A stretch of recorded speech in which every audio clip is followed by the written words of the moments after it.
Olá meninos e meninas que leem, eu sou o Tico Farpelli, este é o canal Menino que Lê, e eu acho que vocês já perceberam que desde o começo desse mês eu estou dando uma visibilidade maior aqui no canal para obras da literatura brasileira. Isso é por causa que no dia 1º de maio foi o dia que comemora a nossa literatura nacional, e eu acho importante que a gente dê uma moralzinha, porque tem muitos autores maravilhosos, tem obras incríveis, fantásticas, e que muitas vezes a gente deixa de lado para ler literatura de outros países. No começo do mês agora eu fiz uma enquete lá no Instagram, inclusive se você não me segue lá, @menino que lê. E vocês definiram entre dois livros de um monte que eu tinha apresentado pra vocês, que foi Gabriela, Cravo e Canela, do Jorge Amado, e Ciranda de Pedra, da Lígia Fagundes Telles. Em uma segunda votação, o segundo turno, vocês votaram em Ciranda de Pedra. Então eu comecei a ler imediatamente esse livro e eu achei muito legal. Eu terminei ele no começo da semana agora. E hoje a resenha que eu vou fazer é sobre este livro, e eu vou tentar ir um pouco mais a fundo do que eu geralmente vou nas minhas resenhas, falar um pouco mais do que a minha impressão pessoal, porque eu sinto que esse livro é um livro muito importante e que mexeu comigo de uma maneira forte e fala sobre personagens incríveis, então eu não poderia fazer só um vídeo falando se eu gostei ou não gostei. Desde já vou pedir para você deixar o seu like, se inscrever no canal e ativar o sininho caso você queira receber notificação de novos vídeos. Ciranda de Pedra é um livro da Lígia Fagundes Telles e eu acho importante começar esse vídeo falando pra vocês que eu nunca havia lido uma obra desta mulher maravilhosa. Eu já tinha ouvido falar dela, eu sabia que ela tinha sido indicada ao Nobel da Literatura em 2016, e isso é um feito impressionante para autores em língua portuguesa, porque eu acho que a única pessoa que ganhou o Nobel foi o Saramago, José Saramago, e mesmo assim ele ganhou e ele não é brasileiro, ele é português. Esse livro dela, o Ciranda de Pedra, é um livro que teve duas adaptações também que viraram novelas, uma em 1981, que tinha a Lucélia Santos no papel da Virgínia, que é a protagonista, e outra em 2009, em que a protagonista não era mais a Virgínia e se tornou a Ana Paula Arósio no papel da Laura, que é a mãe da Virgínia. Resumidamente, esse livro vai contar a história da Virgínia, que é a caçula de 3 filhas do casal Laura e Natércio. O Natércio e a Laura, eles se separam em algum momento antes da história começar, e a Laura vai morar com o médico que cuidou dela, que é o Daniel. E como a Virgínia é a caçula, ela vai junto com a mãe.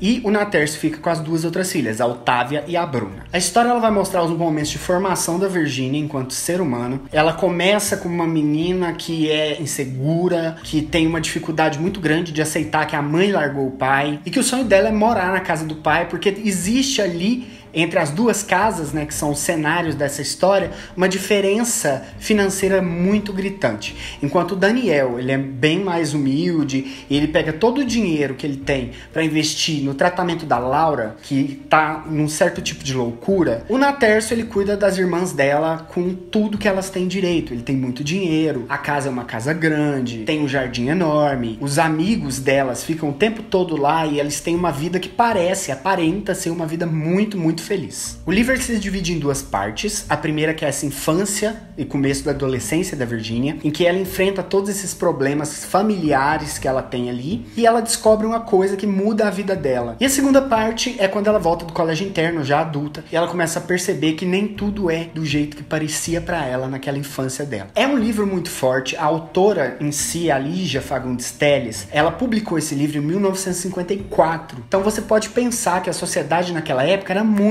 diferente da de hoje. As mulheres, elas tinham um papel social muito mais de ficar em casa, de cuidar do marido, e não de sair à rua trabalhando, e não de ter desejos, ter vontades. E a Lígia Fagundes Telles, bem no começo dessa ideia dela de se tornar uma escritora, ela já havia deixado bem claro que era um momento dela de expressar aquilo em que ela acreditava. Ciranda de Pedra é o primeiro romance oficial dela, então dá pra você ver que ela já começou com a qualidade lá em cima, e ela trata com muita propriedade essa questão do universo feminino. Todas as personagens principais desse livro, por exemplo, são mulheres, e os homens que aparecem, eles aparecem como coadjuvantes, em que eles nem sempre estão ali na cena, já que a tensão ela é formada pelas mulheres que estão naquele entorno, como as 3 irmãs, a Bruna, a Otávia e a Virgínia, a Frau Herta, que é tipo a governanta daquela casa, a Luciana, que é a empregada da casa do Daniel, a própria Laura, que é a mãe dela, que tá sofrendo de loucura, entre outros personagens femininos extremamente fortes que vão tomando ali a frente frente, como a Letícia, que é um personagem que eu ainda tenho que falar dela mais à frente, que ela é muito importante. Eu li um artigo científico chamado Representação da Mulher em Ciranda de Pedra, da Cibele Freitas e da Ângela Silva, em que eu achei muito interessante a forma com que elas analisaram essa construção do feminino nesse livro. Quem quiser ler o artigo, eu vou colocar na descrição aqui do vídeo para que você tenha acesso. E é muito interessante porque elas começam contando um pouco da relação dessa autora com a sociedade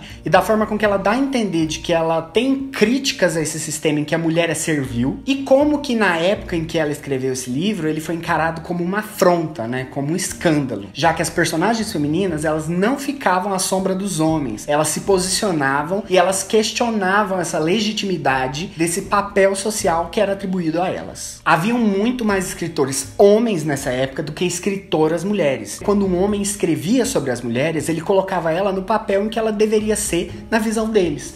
Uma mulher mais passiva, uma mulher mais caseira. E a Lígia não, ela abomina essa ideia. Todas as grandes tensões, todos os grandes desdobramentos são por ação feminina. A autora, então, ela vai questionar essa ideia do sexo frágil, o que é muito importante. E com isso, ela desmistificou esse papel feminino na sociedade e acabou mostrando essa decadência que o patriarcado já enfrentava. Ali naquela época, a mulher já devia estar buscando a questão do voto, já devia estar buscando ali um momento em que ela saísse de casa para ter controle da própria vida. E isso ocorre demais nas páginas dos livros. Mostra essa independência feminina mesmo. E é lindo de ver o jeito que ela coloca isso no papel. Voltando um pouquinho para a questão da técnica, assim, a narração do livro é uma coisa primorosa. A autora, ela escolheu a terceira pessoa, mas ela optou por um narrador onisciente. O que significa isso? O nosso narrador sabe tudo o que a Virgínia sente, o que a Virgínia pensa, o que ela quer. E é isso que, de certa forma, vai elevar o livro, porque a Virgínia, que é a nossa protagonista, vai ser conhecida profundamente pelo leitor. Com relação ao espaço, dá para notar que é um espaço bem reduzido. Tem dois grandes cenários, que são os cenários opostos, que seria a casa do Daniel, que representa essa família, né, pequena, e colocada à parte dessa grande sociedade, e a casa do Natércio, que vai ser rica, grande, com todas as irmãs lá, vivendo uma vida aparentemente feliz. Fora isso, tem muito poucos outros cenários nessa história. Para 1954, falar sobre divórcio, sobre arranjos familiares, era algo revolucionário. E nisso, o livro ele não peca, porque ele não julga essa situação. Ele simplesmente coloca na mesa e mostra que isso existe. Que não adianta você tentar esconder isso debaixo do tapete da sociedade, que vai fazer isso deixar de existir ou vai mudar alguma situação. Além desse tema, a autora ela ainda embrenhou em coisas ainda mais profundas. Porque as meninas aqui, por exemplo, a Bruna, ela é super fiel a Deus, ela é super religiosa, só que mais pra frente no livro, a gente percebe que ela tem um romance extraconjugal, que é algo que ela julgava muito na mãe, na época que ela era adolescente. A Otávia, ela sempre foi vista como a filha perfeita, que ela era igual à mãe, tinha os mesmos cachos dourados, mas ela acaba se tornando uma pintora e ela não tem nenhuma vontade na vida de ser uma esposa, de casar, de constituir uma família, o que também não era algo esperado de uma mulher naquela época. E por último, a Virgínia, que é a terceira irmã, quando ela é colocada de lado disso tudo, ela tenta buscar a própria independência de alguma maneira. E isso também era outro papel que não cabia à mulher naquela época. Um parênteses para a personagem Letícia, que era irmã do Afonso, que é uma amiga de infância, que ela era apaixonada pelo Afonso, mas o Afonso acaba se casando com a Bruna. E ao fazer isso, ela vira tenista e ela descobre a homossexualidade dela. Então é outro tema extremamente pesado para os leitores da época, e eu tenho certeza que as pessoas ficaram chocadas quando leram Ciranda de Pedra pela primeira vez. Por fim, é importante a gente ir no título Ciranda de Pedra e tentar entender o que significa, porque existem duas interpretações que estão jogadas aos pedacinhos ali dentro do livro. É a própria ciranda de pedra física de anões, né, de duendes, que existe em volta da fonte da casa do pai da Virgínia. Essa ciranda de pedra, muitas vezes, ela é tida como a representação, né, desse psicológico que envolveria o fato de várias pessoas estarem juntas e não poderem ser separadas e nem abrirem espaço para que outras pessoas entrem naquela brincadeira. Isso é exatamente o que acontece com a Virgínia. Esse livro, Ciranda de Pedra, na verdade, ele vai sempre estar calcado nessa ideia de que em qualquer local, seja na casa do Daniel, seja na casa do Natércio com as irmãs, ou seja no colégio interno, a Virgínia ela nunca conseguiu se integrar em um círculo social. Ela sempre foi colocada de lado. E isso fez com que ela ficasse insegura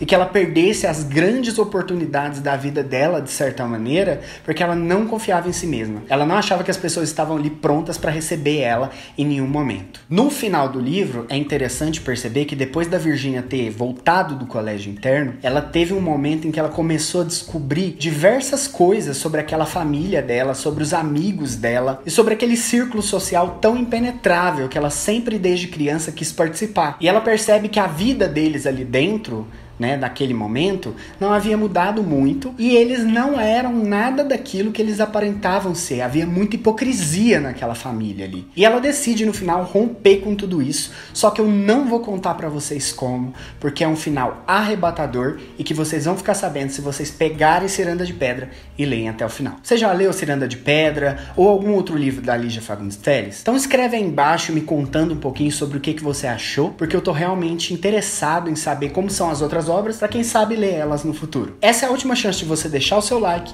se inscrever no canal e ativar o sininho caso você queira receber notificações de novos vídeos aqui no canal. E eu espero que vocês tenham gostado desse vídeo, eu desejo a vocês um excelente final de semana e a gente se vê no próximo. Um grande beijo, tchau, tchau.